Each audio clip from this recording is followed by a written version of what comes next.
Studio Biharigunj.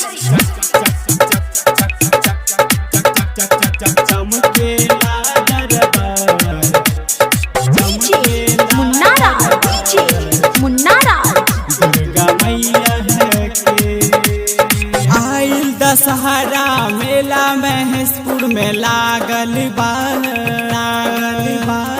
आइल दशहरा मेला महेशपुर में लागल बा। चकमक चमकेला दरबार देवी मैया है के। चकमक चमकेला दरबार दुर्गा मैया है के।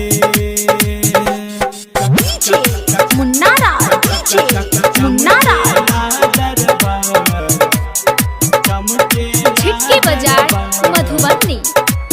दुर्गा मैया है के। माई के महिमा महान बा। झूठल दुनिया जहान बा। कोई के पुजरिया माई कत सगरो जय जयकार बा।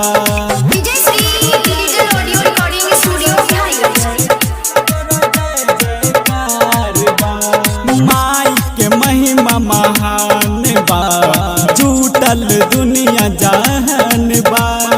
कोई के पुजरिया माई कत सगरो जय जयकार बा। लागल दशहरा मेला माई के सजल बा। लागल दशहरा मेला माई के सजल बा। चकमक चमकेला दरबार देवी मैया के। चकमक चमकेला दरबार दुर्गा मैया के।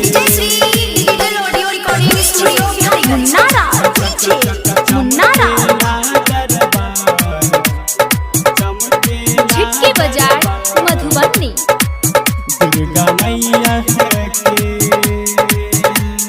माई के शक्तिया पार बा।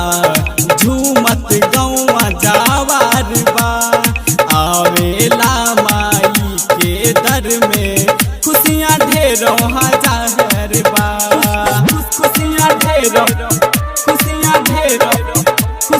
ढेरों हजार बा। माई के शक्तिया पार बा। झूमत गौवा जावार बा। आवेला माई के दर में खुशियाँ ढेरों हजार बा। गावे भजनिया माई के कुंदन गावेला।